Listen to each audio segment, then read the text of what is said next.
वसल्ली व नुसल्लिम अला रसूलिहिल करीम अम्मा बाद फ़ाऊज़ु बिल्लाहि मिनश शैतानिर रजीम बिस्मिल्लाहिर रहमानिर रहीम क़द जाअकुम मिनल्लाहि नूरुन व किताबुम मुबीन सदक़ल्लाहुल अलीयुल अज़ीम व सदक़ रसूलुहुन नबियुल करीमुल अमीन क़ालल्लाहु तबारक व तआला फ़ी शानि हबीबिही फ़िल क़ुरआनिल मजीद इन्नल्लाहा व मलाइकतहु युसल्लूना अलन नबी या अय्युहल्लज़ीना आमनू सल्लु अलैहि व सल्लिमू तस्लीमा।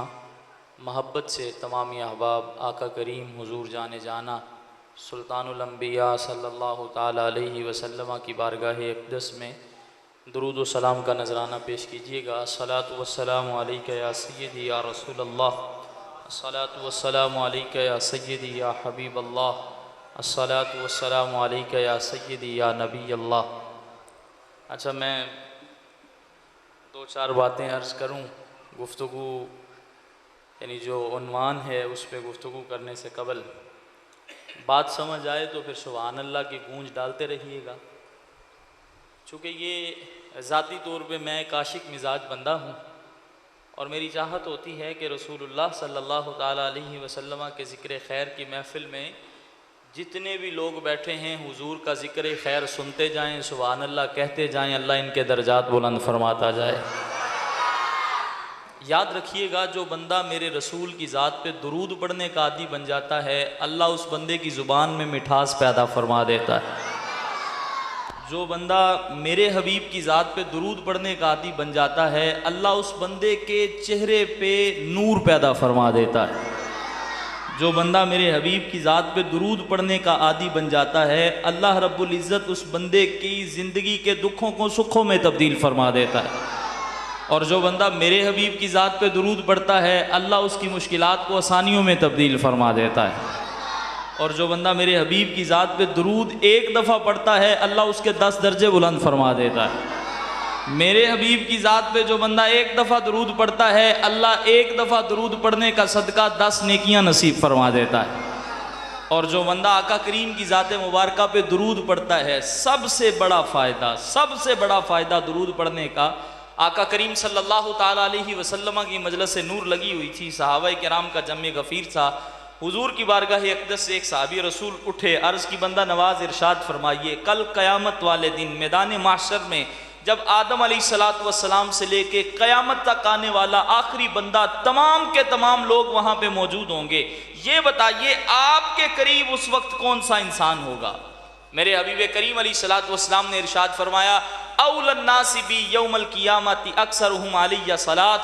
फरमाया, मेरे ग़ुलामों सुनो, कल क़यामत वाले दिन मुझ मोहम्मद के सबसे ज़्यादा करीब वो बंदा होगा जो दुनिया में रह के मेरी ज़ात पे कसरत से दुरूद व सलाम पढ़ने का आदी होगा, जो कसरत से दुरूद व सलाम पढ़ने का आदी होगा। कसरत तो फिर कसरत होती है। आप आइए, इमाम सखावी रहमतुल्लाह ताला अलैह ने आप तहरीर फरमाते हैं, आपने लिखा कि आका करीम सल्लल्लाहु ताला अलैहि वसल्लम का एक इरशाद नूर, मुहद्दिसीन के बहुत बड़े इमाम का नाम है इमाम सखावी रहमतुल्लाह ताला अलैह।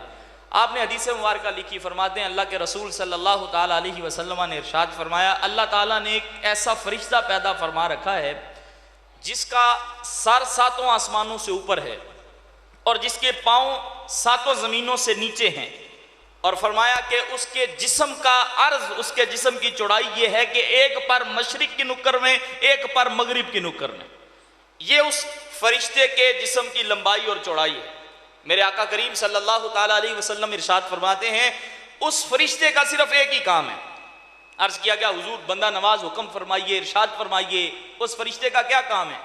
आका करीम अलैहिस्सलातु वस्सलाम इरशाद फरमाते हैं, जब मेरा कोई उम्मती मेरी ज़ात पर सिर्फ एक दफ़ा दुरूद पढ़ता है, कसरत ज़्यादा को कहते हैं, ये एक दफ़ा की बात हो रही है। हुजूर इरशाद फरमाते हैं, जो मेरा उम्मती मेरी ज़ात पर सिर्फ एक दफ़ा दुरूद पढ़ता है, इतने लंबे चौड़े जिसामत का मालिक फरिश्ता करता क्या है? फरमाया, जो बंदा मेरी ज़ात पे सिर्फ एक दफ़ा दुरूद पढ़ता है, अल्लाह ने एक नूर का समंदर बना रखा है। वो फरिश्ता, उसकी ड्यूटी है, जब मेरा कोई उम्मती मेरी ज़ात पर एक दफ़ा दुरूद पढ़ता है, अल्लाह के हुक्म के मुताबिक वो फरिश्ता उस नूरी समंदर में गोताज़न होता है।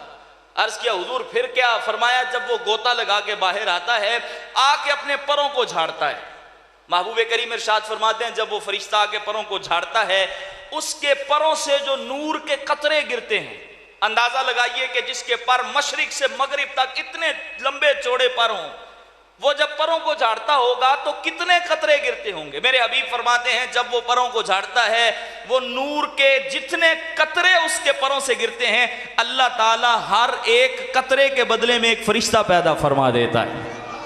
अर्ज क्या हुजूर, फिर वो फरिश्ते क्या करते हैं?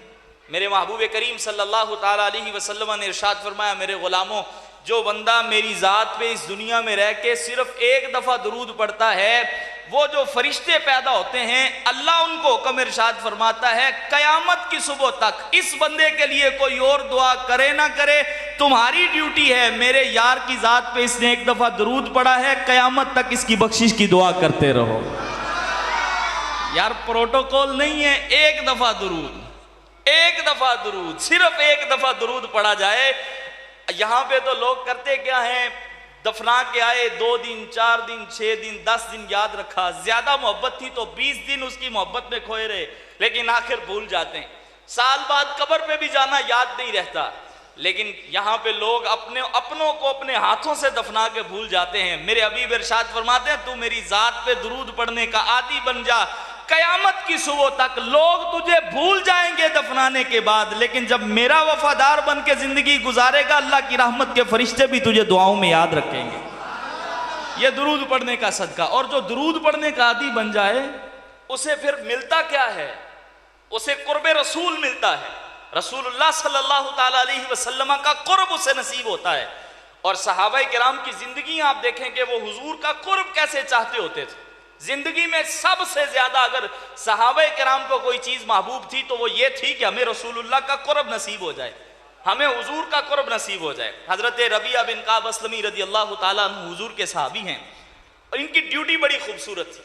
ड्यूटी इनकी ये थी कि ये रोजाना तहज्जुद के वक्त रसूलुल्लाह की बारगाह में हाजिर हो जाया करते। इमाम मुस्लिम लिखते हैं कि ये तहज्जुद के वक्त हाजिर होते, आके हुजूर नबी रहमत के लिए मुसल्ला बिछाया करते थे, और आका करीम सल्लल्लाहु ताला अलैहि वसल्लम के लिए वुजू का पानी लाते, और फिर रसूलुल्लाह सल्लल्लाहु ताला अलैहि वसल्लम के यदुल्लाह वाले हाथों पे खुद पानी डालते और हुजूर वजू फरमाया करते थे। ये इनकी ड्यूटी थी। हर रोज यही तरतीब, रोजाना यही खिदमत कि आका करीम अलैहिस्सलातु वस्सलाम के पास तहज्जुद के वक्त हाजिर होना, आगे मुसल्ला भी हुजूर का बिछाना, रसूलुल्लाह के लिए वुजू के लिए पानी लाना, फिर हुजूर को वुजू करवाना। महबूब करीम अलैहिस्सलातु वस्सलाम वुजू फरमाते, मुसल्ला रसूल पे खड़े हो जाते, तहज्जुद पढ़ने लग जाते, हजरत रबिया बिन काब अस्लमी चले जाते। मुद्दतों से ये सिलसिला जारी व सारी था। एक दिन दरियाए रहमत जोश में आ गया। महबूब करीम अलैहिस्सलातु वस्सलाम का दरियाए रहमत जोश में आया। चूंकि ये सखियों का घराना है, ये किसी ने झूठ लिखा, और अगर मैं अपने शेख की जुबान इस्तेमाल करूं तो वो फरमाते हैं ये किसी ने अंधेरे में बैठ के लिखा कि नबी कुछ दे नहीं सकता, और मियाँ इनके दर पे कोई एक दफा आके झोली फैला ले, ये तो इतना देते हैं, बंदा सारी जिंदगी भीख मांगता नहीं, वो तो सुल्तान बन जाया करता है। अच्छा, इमाम ये लिखा बाकायदा हमारे मुहद्दिसीन ने कि हातिब ताई के कबीले के साथ जंग हो गई रसूलुल्लाह सल्लल्लाहु ताला अलैहि वसल्लम के सहाबा की। इत्तेफाक अल्लाह रब्बुल इज़्ज़त ने मुसलमानों की मदद फरमाई, मुसलमानों को गलबा और फतह अता फरमा दिया गया। जब मुसलमानों को फतह अता हुई, हातिम ताई के कबीले के लोगों को गुलाम बना लिया गया। गुलामों में हातिम ताई की बेटी भी शामिल थी। रसूलुल्लाह सल्लल्लाहु ताला अलैहि वसल्लम ने बेटी को इज्जत और प्रोटोकॉल दिया। जब हुजूर नबी रहमत ने बेटी को आते हुए देखा, सर नंगा था, रसूलुल्लाह सल्लल्लाहु ताला अलैहि वसल्लम ने अपने मुबारक कंधे से चादर उतारी। एक सहाबी रसूल को फरमाया, जाओ उस बेटी के सर पे चादर दे के आओ। सहाबी रसूल अर्ज करते हैं, हुजूर काफिर की बेटी है। ये मिलाद मनाने वाले हुजूर की सीरत भी देखें। अर्ज की, हुजूर काफिर की बेटी है, अभी कलमा भी नहीं पड़ा, ताज़ा ताज़ा जंग हुई है, दुश्मन भी है। मेरे हबीब करीम अलैहिस्सलातु वस्सलाम इरशाद फरमाने लगे, ए मेरे गुलाम, है तो बेटी ना, फरमाया है तो बेटी ना। ये सीरत है, ये सीरत है मिलाद वाले आका की। फरमाया है तो बेटी ना। अच्छा, हुआ ये, आका करीम अलैहिस्सलातु वस्सलाम ने हातिम ताई की बेटी को, जो अभी तक मुसलमान नहीं हुई, कलमा नहीं पड़ा, लेकिन बेटी है, हुजूर नबी रहमत ने अपनी शहजादी बेटी सैयदा तय्यबा राकिया साजिदा सैयदा फातिमा ज़हरा रदी अल्लाह ताला अन्हा जिस हुजरा नूर में रहती थी, वहां पे रहने के लिए जगह दे दी। चंद दिन जब गुजरे, घुल मिल गई ना सैयदा फातिमा के साथ हातिम ताई की बेटी, तो एक दिन बैठे बैठे कहती है, सैयदा मेरा दिल करता है कि मैं आपको बताऊं मेरा बाप कितना बड़ा सखी है। हातिम ताई के मुतालिक आपने सुना भी होगा, पढ़ा भी होगा कि हातिम ताई के महल के 7 दरवाजे थे, एक रिवायत के मुताबिक 8 दरवाजे थे, बड़ा सखी बंदा था। तो वो बेटी कहती है मेरा दिल करता है कि मैं आपको बताऊं मेरा बाप कितना बड़ा सखी है। तो सैयदा फरमाने लगी बतलाओ। वो कहती है मेरा बाप इतना बड़ा सखी है, महल के 7 दरवाजे हैं, एक दरवाजे पे आके फकीर दस्तक देता है, मेरा बाप देखता है फलां फकीर है, झोली में खैर डाल देता है। वही फकीर पहले दरवाजे से खैर लेके दूसरे दरवाजे पे जाके फौरी दस्तक देता है, मेरा बाप आके देखता है ये वही फकीर है जो पिछले दरवाजे से खैर लेके आया। मेरा बाप इतना सखी है, वो मोड़ता नहीं, फिर भी खैर झोली में डाल देता है। वही फकीर तीसरे दरवाजे पे फौरी जाता है, जाके दरवाजे पे दस्तक देता है। मेरे बाबा उसे देखते हैं कि ये वही फकीर है जिसे पहले दरवाजे से दिया, दूसरे दरवाजे से दिया, अब तीसरे पे फिर मेरे बाबा इतने सखी हैं कि उसे खाली नहीं मोड़ते, तीसरे दरवाजे पे भी उसकी झोली भर देते हैं, हत्ता कि वो फकीर 7 दरवाजों पे वक्तन फवक्तन जाता है। मेरे बाबा इतने बड़े सखी हैं कि वो फकीर को वापस खाली नहीं जाने देते। मेरे बाबा इतने बड़े सखी, और अपने बाप की सखावत पे फख्र करने लगी। अब सामने भी शहजादी कौनैन बैठी हैं, अल्लाह के महबूब की लख्ते जिगर बैठी हैं, मौलाए कायनात शेर खुदा अलीजुल मुर्तज़ा की जोजा बैठी हैं, हसनैन करीमैन की वालिदा बैठी हैं, मुस्कुराई, फरमाने लगी अच्छा हातिम ताई की बेटी अब मैं ना बताऊं मेरे बाबा मोहम्मद कितने बड़े सखी हैं। उसने कहा जी आप भी बताइए। फरमाया बस एक सवाल सादा सा, मुझे ये बता तेरे बाप के 7 दरवाजों से मांगने वाला बंदा अगले दिन भी भीख मांगने आता है? कहा जी जी बिल्कुल भीख मांगने आता है और मेरे बाप उसे खैर देते हैं। फरमाया फिर सुन, तेरे बाप की सखावत और मेरे बाप मोहम्मद की सखावत में फर्क ये है, तेरे बाबा के महल के 7 दरवाजों से मांगने वाला बंदा रहता भिखारी ही है, मेरे बाबा मोहम्मद के दर का दरवाजा सिर्फ एक जो वहां पे आके झोली फैला ले और मेरे बाबा उसे खैर डाल दें, फिर वो भिखारी नहीं रहता, जमाने का सुल्तान बन जाया करता है। वह जमाने का सुल्तान पीर नसीरुद्दीन नसीर शाह साहब अली रहमा भी बोलते हैं, आप फरमाते हैं ये सरकार का दर है, दर शाह तो नहीं है। ये सरकार का दर है, दर शाह तो नहीं, क्योंकि बादशाहों के दर के मंगते हमेशा मंगते ही रहते हैं, लेकिन मेरे हबीब के दर पे जो आ जाए फिर वो मंगते नहीं रहते बल्कि खुद देने वाले बन जाया करते हैं। ये सरकार का दर है, दर शाह तो नहीं है, जो मांग लिया और भी कुछ मांग दे सकते हैं, क्या कुछ क्या दे नहीं सकते, ये बहस न कर, होश में आ और भी कुछ मांग। और वो लोग जो कहते हैं करम उनका है महदूद, उन लोगों की बातों पे ना जा, और भी कुछ मांग। और फिर मेरे रसूल की बारगाह में जाके मांगने वाला बंदा कहता क्या है? जब मेरे हबीब झोली भर देते हैं तो फिर वो बंदा कहता क्या है? झोली ही मेरी तंग थी, क्या मांगता उनसे। हजरत रबिया बिन काब असलमी खड़ी है ना हुजूर के सामने, ये ड्यूटी थी, रोजाना ताज्जुद के वक्त हाजिर होते और रसूलुल्लाह को वुजू करवाते, हुजूर का मुसल्ला नूर बिछाते। तो सखियों के घराने के गुलाम थे, खिदमतगार थे। हुजूर नबी रहमत का दरियाए रहमत जोश में आया, फरमाया सल रबिया, फरमाया यार रबिया मुद्दत हो गई खिदमत करते हुए, लोग रात को नींद के मजे ले रहे होते हैं और तू इस फिक्र में होता है मैंने जाके हुजूर को वुजू करवाना है, मैंने रसूलुल्लाह के लिए पानी लेके जाना है, मैंने जाके हुजूर के सामने मुसल्ला बिछाना है, मुद्दत हो गई ये काम करते हुए। आज मुझ मोहम्मद का दरियाए रहमत जोश में है, मांग जो भी मांगेगा मैं मोहम्मद झोली भर के वापस भेजूंगा। ये हजरत रबिया बिन काब असलमी से रसूलुल्लाह ने इरशाद फरमाया। अच्छा क्या मांगा हजरत रबिया बिन काब ने? जन्नत मांगी, दुनिया मांगी, माल मांगा, दौलत मांगा, इज्जत मांगी, शोहरत मांगी, जवाब ना है, कुछ भी नहीं मांगा। बल्कि अर्ज क्या करते हैं, अस आलू का मुराफाका का फिल जन्ना, आपके कलेजे ठहरेंगे। और यही गुलामी का इजहार है कि जिन्हें महबूब मिल जाए उन्हें कायनात की सारी चीजें ही मुहैया हो जाया करती। हजरत रबिया बिन काब से हुजूर फरमा रहे हैं सल रबिया, मांग रबिया दिल खोल के, मैं मोहम्मद अता करूंगा। तो हजरत रबिया अर्ज करते हैं सालू का मुराफाका का फिल जन्ना, हुजूर और कोई चाहत नहीं है, बस दिल की एक ही तमन्ना और चाहत है, अल्लाह अगर जन्नत दे तो जन्नत में भी आपका साथ नसीब फरमा दे। कमाल नहीं होगी? अल्लाह अगर जन्नत भी दे तो जन्नत में आपका साथ नसीब फरमा दे। महबूब करीम अलैहिस्सलातु वस्सलाम, अब वो आजम चिश्ती मरहूम भी बोलते हैं, वो कहते, लोग कहते हैं वो दे कुछ नहीं सकते, तो आजम चिश्ती कहता है महबूबा ते नुकता चीनिया जड़ा करन तो बाज नहीं आंदा, असल मुनाफिक जानिए उसनू वो झूठे प्यार जतांदा, सानू दस्या इश्क दे मुफ्ती ने जड़ा मुड़ मुड़ ए फरमांदा, आजम जिथे दिल लग जावे उथे ऐब नजर नहीं आंदा। अच्छा, बुजुर्ग बैठे हैं, अगर पीर वारिस शाह अली रहमा की रूह का फैज ले, वो फरमाते हैं जिन्ना वेख्या नहीं वो करन गल्ला, जिन्ना वेख्या नहीं वो करन गल्ला, जिन्ना वेख लिया उते बोलदे ही नहीं, ते जेड़े महरम राज हकीकतां दे वो राजे हकीकत खोलदे नहीं। हजरत रबिया बिन काब सामने खड़े हैं और हुजूर इरशाद फरमाते हैं मांगो, अर्ज करते हैं सालू का मुराफका का फिल जन्ना, हुजूर बस जन्नत में आपकी खिदमत गुजारी चाहता हूँ, जन्नत में आपका साथ। मेरे हबीब ने क्या कहा, मैं दे नहीं सकता, मैं मुख्तार नहीं हूं, कोई शरीयत का मसला पूछो, कोई दुनिया की बात नहीं, बल्कि मेरे हबीब इरशाद फरमाते हैं जा रबिया ये दिया अब और भी कुछ मांग, तो मैं और भी कुछ मांगो। तो हजरत रबिया बिन काब असलमी हाथ बांध के खड़े हैं और जुबान हाल से यही अर्ज कर रहे हैं, झोली ही मेरी तंग थी क्या मांगता उनसे, झोली ही मेरी तंग थी क्या मांगता उनसे, अरे वो तो कहते ही रहे मांग जरा और भी कुछ मांग। तो दुरूद पाक एक ऐसी इबादत है कि जो बंदा रसूलुल्लाह की ज़ात पे दुरूद पढ़ने का आदी बन जाता है, उससे सबसे बड़ी फजीलत ये मिलेगी कि क़यामत वाले दिन उसे रसूलुल्लाह का कुर्ब नसीब हो जाएगा। हुज़ूर ने इरशाद फरमाया क़यामत वाले दिन मुझ मोहम्मद के सबसे ज़्यादा करीब वो बंदा होगा जो दुनिया में रह के मेरी ज़ात पे कसरत से दुरूद व सलाम पढ़ने वाला होगा। अच्छा, बिला तमहीद ही, चूँकि मेरा दिल था कि मैं कोई एक दो बातें इब्तिदान अर्ज करूँ, लेकिन वो दुरूद के मामले में शुरू हुए तो बात आगे निकल गई। बिला तमहीद ही मिलाद के हवाले से बात करते हैं।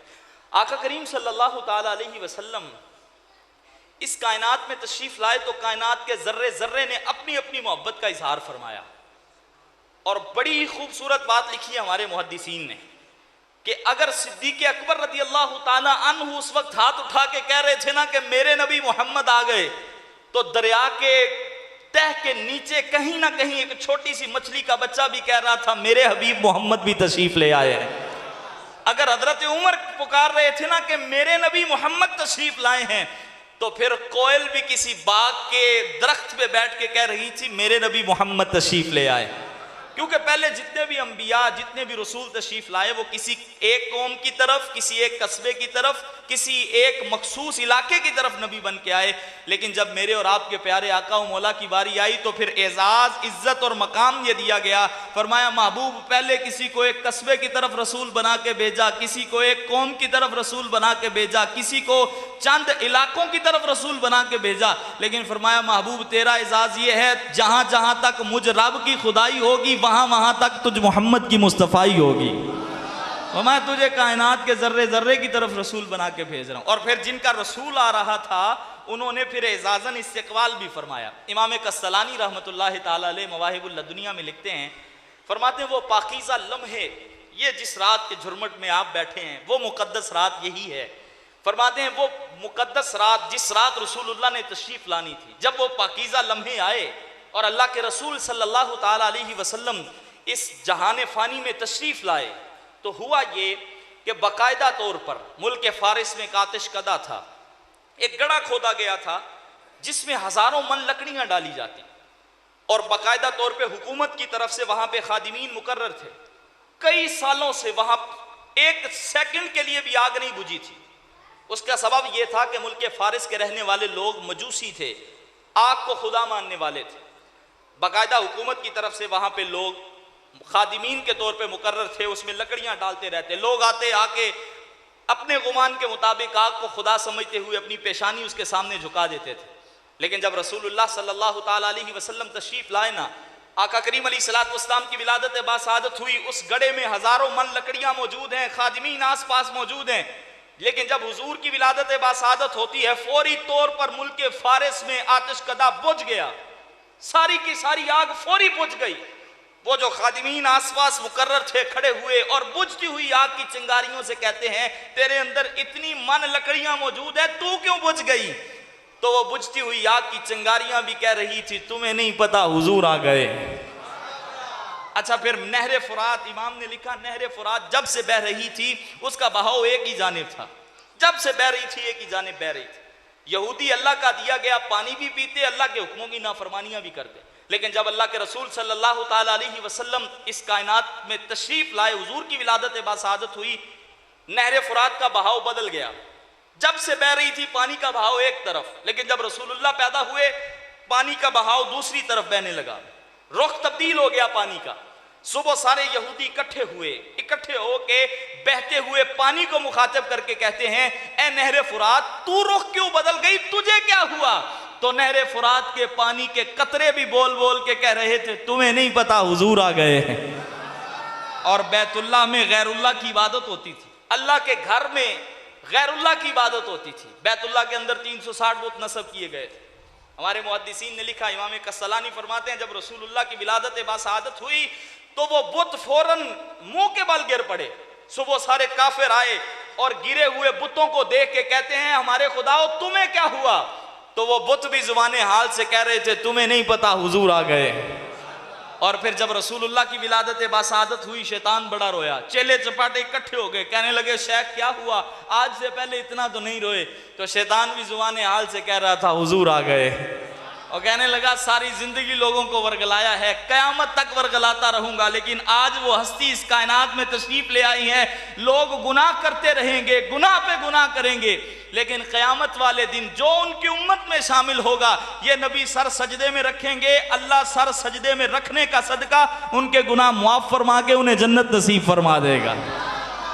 और फिर हुआ ऐसा कि मशरिक के परिंदे मगरिब की तरफ उड़ान भरने लगे, मगरिब के परिंदे मशरिक की तरफ उड़ान भरने लगे, मशरिक के जानवर मगरिब की तरफ दौड़ पड़े, मगरिब के जानवर मशरिक की तरफ दौड़ पड़े। जब रसूलुल्लाह की विलादत बासादत हुई, गहमा गहमी हुई, तो लोगों ने उठते हुए परिंदों और पंछियों से पूछा, बताओ तुम्हें क्या हुआ? तो वो उड़ते हुए पंछी भी कह रहे थे, तुम्हें नहीं पता हुजूर आ गए। आज लोग 2 लाइटें लगाने पे एतराज करते हैं, और मियाँ सीरत पढ़ के तो देख, तारीख पढ़ के तो देख, मुहद्दिसीन का मुताला करके तो देख, किताबें बड़ी बड़ी हैं। इंसान तो चंद लाइटें लगाने की इस्तिताअत रखता है, यहाँ पे तो जानवरों ने भी अपनी मोहब्बतों का इजहार फरमाया था। और आका करीम सल्लल्लाहु ताला अलैहि वसल्लम की विलादत बासादत से पहले इमाम कस्सलानी ने लिखा मवाहिबुल लदुनिया में कि एक यहूदी राहिब था, जिसने अपनी किताबों में यह पढ़ रखा था कि नबी आखिरुज़्ज़मां वो मक्कातुल मुकर्रमा में पैदा होंगे, और मक्कातुल मुकर्रमा की सरजमी कबीला होगा कुरैश। और तीसरी निशानी उसने ये पढ़ रखी थी कि उस नबी आखिरुज़्ज़मां के दोनों कन्नों के दरमियान मोहर नबुव्वत होगी। अब उस यहूदी ने किया क्या? मुझे और आपको कुछ नहीं करना पड़ा रसूलुल्लाह का कलमा पढ़ने के लिए, कोई मेहनत नहीं करनी पड़ी, कोई तगोदो नहीं करना पड़ा, कोई सफर नहीं करना पड़ा, कोई मुश्किलात बर्दाश्त नहीं करनी पड़ी। हम तो पैदा हुए थे, किसी इमाम साहब ने आके कान में आके कहा, अशहदु अन्ना मुहम्मद रसूलुल्लाह, आने वालों मुबारक हो, तू मोहम्मद अरबी का गुलाम बन के आ रहा है। वरना यहाँ पे तो लोग अपना घर बार बेच के, अपने मालो असबाब छोड़ के हुजूर के गुलाम बनने के लिए हाजिर होते रहे, कई कई साल इंतजार करते रहे हुजूर की आमद का। यहाँ ये यहूदी राहिब, इसने किया कि अपने इलाके में से अपना घर बार छोड़ा, मक्कातुल मुकर्रमा में आके बसेरा कर लिया। चंद लोग इसके साथ मक्के में तशरीफ ले आए। जब आ गए तो मक्के में एक कुल्ली सी डाल ली और एक वजीफा करने लग गया। वजीफा बड़ा खूबसूरत था।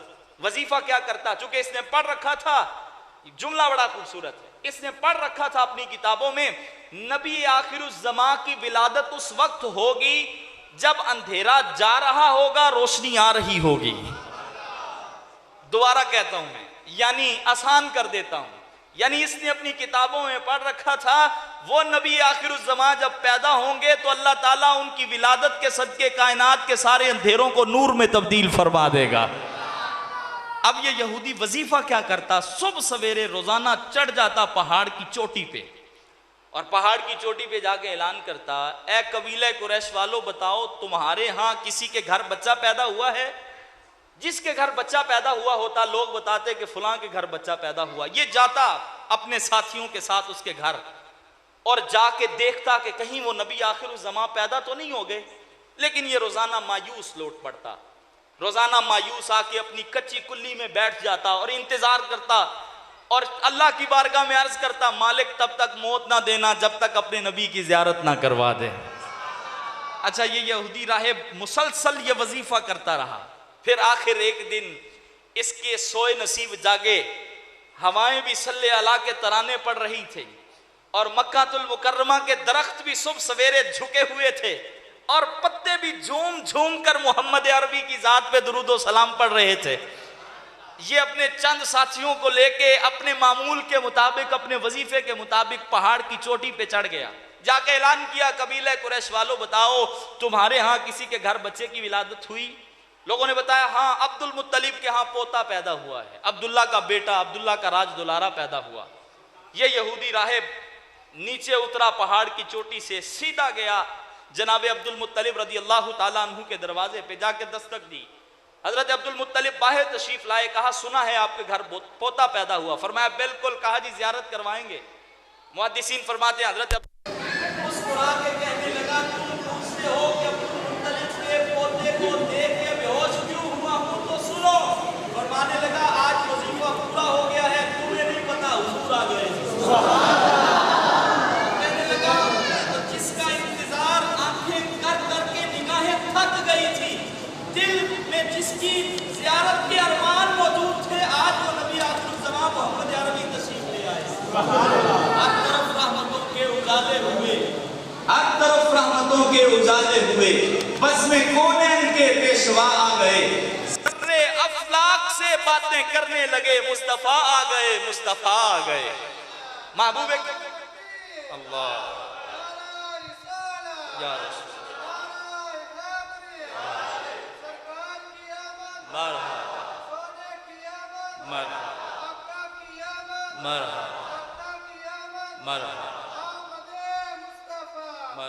मोहम्मद मुस्तफ़ा आए, बहार अंदर बहार आई।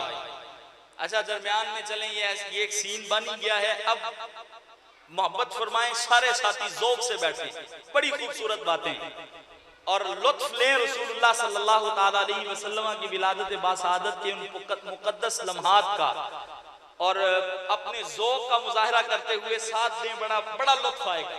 मोहम्मद मुस्तफ़ा आए, बहार अंदर बहार आई। बोले सुभान अल्लाह, बोले। डॉक्टर साहब रविश से हट के काम करने लगे हम।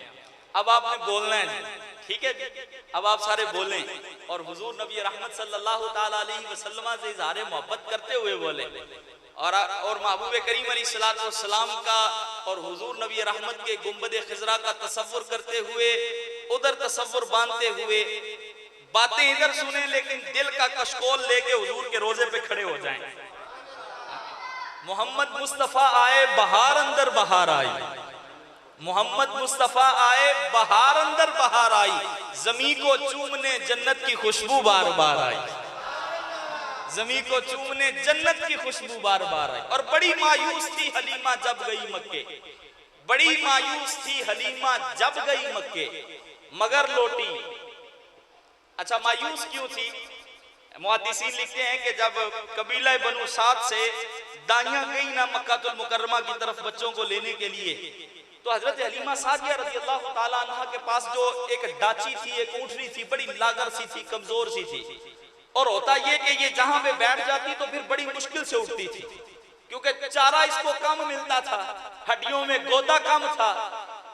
तो बाकायदा तौर पे हजरत हलीमा सादिया भी उन दाइयों के झुरमट के साथ, काफिले के साथ मक्के की तरफ चली के चलो वहां से जाके सरदारों का कोई एक बेटा ले आऊंगी तो मेरा भी गुजारा होता रहेगा, उस बच्चे को भी पाल लूंगी। लेकिन इनकी लागर उठनी थी। दूसरी दाइयां जल्दी पहुंच गई और वो गई सारी सरदारों के दरवाजों पे, वडेरों के दरवाजों पे। लोगों ने बताया भी कि एक और बेटा भी पैदा हुआ है, अब्दुल मुत्तलिब का पोता। लेकिन जब ये पता चलता कि वो यतीम है, उसका बाप इस दुनिया से रुखसत हो गया पहले ही, तो उधर कोई मुंह नहीं करता था। तो वो बड़े बड़े सरदारों और वडेरों के पुत्र लेके दाइयां रुखसत हो गई थी और रास्ते में जाते हुए दाई हलीमा से मिली थी। हजरत हलीमा सादिया रज़ी अल्लाह ताला अन्हा होले होले उनकी ऊँटनी चलती मक्के में पहुंची। उन्होंने कहा वो वडेरों के पुत्र, सरदारों के पुत्र थे, दाइयों ले गई, लेकिन एक बेटा जनाबे अब्दुल मुत्तलिब रज़ी अल्लाह ताला अन्हु का पोता, अब्दुल्ला का बेटा, वो मौजूद है। बड़ी मायूस थी कि वडेरों और सरदारों के पुत्र तो चले गए। जब मायूसी छाई और जहन में ये बात आई ना, तो मुल्ला अली कारी अलैहिर्रहमा लिखते हैं कि बकायदा तौर पे हातिफे गैबी से आवाज आई और कहा हलीमा परेशान ना हो, वो जो पहले दाइयां गई हैं वो वडेरों के पुत्र लेके गई हैं, सरदारों के पुत्र लेके गई हैं। तू मायूस ना हो, तू तो नसीबों वाली है, तुझे अल्लाह का महबूब मोहम्मद अता किया जाने वाला है। बड़ी मायूस थी हलीमा जब गई मक्के, मगर लौटी तो लेकर दो जहां का ताजदार आई। अच्छा, फिर हुजूर ने जब कदम रखा ना हलीमा की ऊँटनी पे, तो मैंने एक जगह पे ये भी पढ़ा, अभी आपने सुना कि हलीमा सादिया भी मक्के आ रही थी और वो दूसरी दाइयां चल पड़ी थी वापस को। मैंने एक जगह पे ये भी पढ़ा कि जब रसूलुल्लाह ने कदम रखा ना उस ऊँटनी की पुश्त पे, तो ऊँटनी की रफ्तार तेज हो गई और सबसे पहले जो कबीला बनु साद में दाइयों में से ऊँटनी पहुंची थी वो हलीमा सादिया की ऊँटनी थी। अच्छा यार, उस ऊँटनी की रफ्तार बड़ी होगी तो किसी ने तो पूछा होगा और आज तुझे क्या हुआ, तो ऊँटनी भी चलती चलती कह रही होगी तुम्हें नहीं पता हुजूर आ गए, तुम्हें नहीं पता हुजूर आ गए। महबूब करीम सल्लल्लाहु ताला अलैहि वसल्लम की विलादत बासादत होती है तो अल्लाह जिब्राइल अमीन को भेजता है और अल्लाह फरमाता है जाओ जिब्राइल, जाके एक झंडा मशरिक में लगाओ, एक मगरिब में लगाओ, फिर बैतुल्लाह की छत पे झंडा लगाओ। जिब्राइल अमीन बैतुल्लाह की छत पे झंडा लगाने के बाद अर्ज फरमाते हैं बखिन बखिन या युहन्नास, फरमाते हैं लोगों तुम्हें मुबारक हो, तुम्हारे अंदर अल्लाह के महबूब मोहम्मद अरबी तशरीफ ले आए। आका करीम सल्लल्लाहु ताला अलैहि वसल्लम की ये रजाई वालिदा थी हजरत हलीमा सादिया रज़ियल्लाहु ताला अन्हा, और हुजूर नबी रहमत का बचपन गुजरा कबीला बनु साद के अंदर, और हुजूर नबी रहमत की एक रजाई बहन यानी हजरत शीमा जो कि हजरत हलीमा सादिया की बेटी थी, दूध के हवाले से हुजूर की बहन लगती है हजरत शीमा, ये बड़ी मोहब्बत करती थी हुजूर से। सीरत इब्ने हशाम जो सीरत के उन्वान पे पहली किताब लिखी गई उसमें ये जुमला है कि हजरत शीमा हुजूर से बड़ी मोहब्बत करती थी। मैं जब ये पहली दफा जुमला पढ़ा मेरे जहन में जो बात आई मैं वो आप तक पहुंचाने लगा हूं, अल्लाह करे आपको उसका लुत्फ आए। ये जुमला लिखा कि हजरत शीमा हुजूर की रजाई बहन थी लेकिन हुजूर से बड़ी मोहब्बत करती थी। मेरे जहन में उस वक्त फौरी तौर पर यह बात आई यार जिसका वीर मोहम्मद अरबी हो वो मोहब्बत ना करे तो और क्या करे, वो तो कदमों पे भी जान मारे। हजरत शीमा बड़ी मोहब्बत फरमाती और होता ये कि हजरत हलीमा सादिया ना हजरत शीमा को रोका करती कि मेरे बेटे मोहम्मद को धूप में बाहर नहीं लेके जाना, अरब का बड़ा सख्त माहौल है और इसका नर्मो नाजुक जिस्म है। लेकिन हजरत शीमा मोहब्बत करती थी तो हुजूर को उठाए फिरती रहती हर वक्त और इनकी चाहत होती कि मैं बाहर लेके जाऊं। और होता ये कि बच्चियां फिर रसूलुल्लाह के हुस्न के तराने पढ़ती और हजरत शीमा खुश होती थी।